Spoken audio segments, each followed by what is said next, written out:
Halo teman-teman, kali ini saya akan share OJK resmi beri sanksi administrasi ke 69 pinjol. Apakah ini akhir dari pinjaman online? Assalamualaikum warahmatullahi wabarakatuh. Bagaimana kabar teman-teman?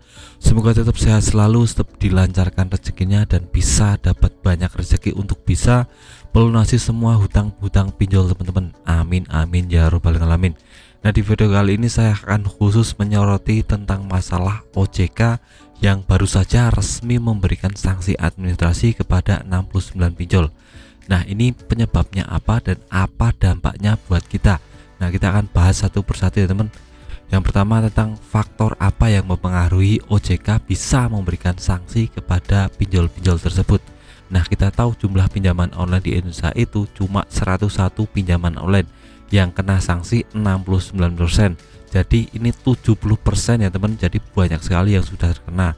Ini karena banyak faktor. Yang pertama mungkin karena neraca keuangannya tidak sehat dan rugi terus. Nah, ini imbasnya karena peraturan OJK terbaru Januari 2024 yang mengatur tentang besaran bunga dan denda yang diturunkan signifikan. Nah, ini berpengaruh sekali pada pendapatan pinjaman online. Yang tadinya untuk bunganya 0,3% diturunkan drastis jadi 0,1%.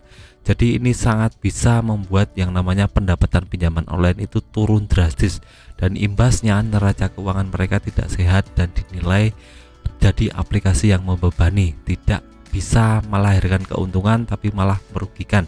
Nah, kita tahu untuk kerugian ini sudah kemarin dibilang sama OJK bahwa pinjaman online di seluruh Indonesia ini per Januari ruginya 135 miliar. Jadi ini tidak untung tapi rugi ya teman. Nah, kalau Desember sendiri masih untung banyak, tapi Januari ini malah rugi.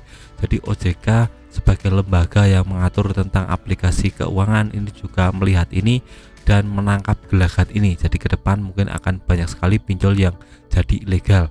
Nah, terbaru ini Tanifan ya teman. Tanifan ini yang kemarin legal sekarang jadi ilegal karena masalah ini, masalah neraca keuangan dan banyak sekali aduan masyarakat.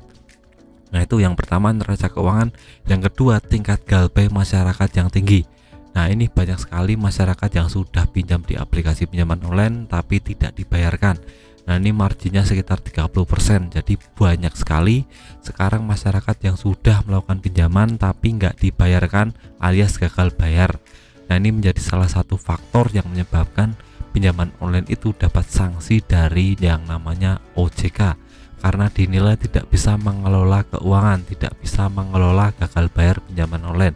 Nah, itu ya faktor yang kedua. Untuk faktor yang ketiga ada banyak sekali aduan masyarakat. Nah, ini menyangkut tentang penagihan, tentang debt collector, tentang tata cara menagih yang tidak sesuai SOP dari yang OJK sampaikan ya teman. Banyak sekali aduan masyarakat tentang aplikasi Aku Laku, Kredivo, EasyCash, Ada Kami, dan banyak sekali aplikasi-aplikasi yang melanggar ketentuan OJK tentang penagihan dan juga tentang bunga dan denda yang tidak sesuai dengan kesepakatan OJK. Nah, khusus untuk bunga dan denda ini sangat krusial sekali ya teman, karena sudah ditetapkan segini 0,1%. Jadi umpamanya pinjaman online menerapkan sesuatu yang berbeda atau lebih besar, itu bisa menjadi yang namanya pelanggaran hukum, dan OJK itu tegas menindak ini ya teman. Jadi pinjaman online yang nakal-nakal menaikkan bunga denda, menaikkan bunga administrasi ini langsung didenda oleh OJK. Jadi ini sekitar 70% yang kena ya teman.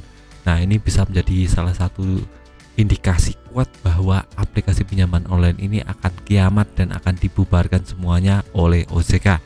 Terus apa dampaknya buat kita bang?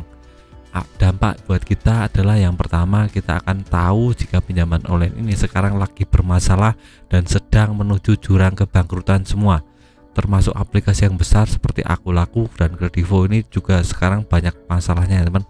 Jadi untuk permodalannya kalau tidak kuat-kuat, tidak disokong oleh dana yang besar, ini akan kolab dan akan bangkrut dengan sendirinya. Karena apa? Karena ya kita tahu pendapatannya menurun drastis karena diberlakukan peraturan OJK ini.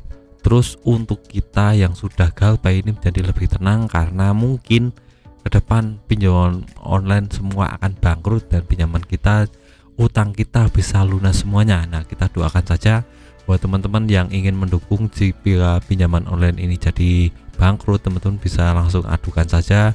Saya sudah buat link di deskripsi, teman-teman bisa adukan jika ada permasalahan tentang pinjaman online. Ada WA dan ada email dari OJK, teman-teman bisa langsung cari di deskripsi saya ada ya teman. Semakin banyak teman-teman komplain, semakin besar kemungkinan pinjaman online akan dikena sanksi lebih besar lagi. Nah, itu saja video singkat saya tentang OJK resmi beri sanksi administrasi kepada 69 pinjol. Apakah pinjol akan bangkrut semuanya?